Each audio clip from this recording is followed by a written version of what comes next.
Hello, ഞാൻ വീട്ടിൽ പോകുന്നു. How do you say that in English? I am going home.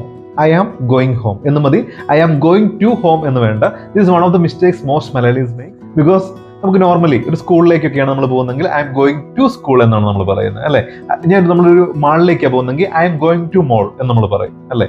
അപ്പം ഒരു ഏത് സ്ഥലത്തേക്ക് പോയാലും നമ്മൾ ആ ടു ഉപയോഗിച്ചാണ് ഇന്ന സ്ഥലത്തേക്ക് പോകുന്നു എന്ന് പറയുന്നത്. പക്ഷേ നമ്മൾ വീട്ടിലേക്ക് പോകുന്നു എന്ന് പറയുമ്പം ഇവിടെ ടുവിന്റെ ആവശ്യമില്ല. ഐ ആം ഗോയിങ് ഹോം എന്ന് മാത്രം പറഞ്ഞാൽ മതി. കാരണം വീടെന്ന് പറയുന്നത് നമ്മുടെ റിലാക്സ് ചെയ്യുന്ന നമ്മുടെ ഫൈനൽ ഡെസ്റ്റിനേഷൻ ആയിട്ടാണ് കണക്കാക്കപ്പെടുന്നത്. കാരണം നമ്മൾ എത്തിച്ചേരേണ്ട അവസാനത്തെ സ്ഥലം, അതാണ് നമ്മുടെ പെർമനന്റ് സ്ഥലം. അപ്പൊ അങ്ങനെ ഒരു രീതി ഉള്ളതും കൊണ്ട് നമുക്കിവിടെ ഗ്രാമറ്റിക്കലി ടു എല്ലായിടത്തും ഉപയോഗിക്കുമെങ്കിലും ഇവിടെ നമുക്ക് ടുവിന്റെ ആവശ്യമില്ല. So I am going home എന്ന് മാത്രം പറഞ്ഞാൽ മതി, ഈ ഒരു യൂസേജിന് മാത്രം. ഓക്കെ. അതുപോലെ തന്നെ നമ്മൾ മുകളിലേക്ക് സ്റ്റെപ്പ് കയറി പോകുന്നു. അപ്പം ഐ എം ഗോയിങ് അപ്സ്റ്റേഴ്സ്, മേളിലത്തെ നിലയിലേക്ക് പോകുന്നു, അല്ലെങ്കിൽ മേളിലത്തെ ഫ്ലോറിലേക്ക് പോകുന്നു എന്നൊക്കെ പറയാൻ ഐ എം ഗോയിങ് അപ്സ്റ്റേഴ്സ് എന്ന് പറയാം. അതുപോലെ തന്നെ I am going down stairs, ഞാൻ താഴോട്ട് പോകുന്നു, I am going down stairs.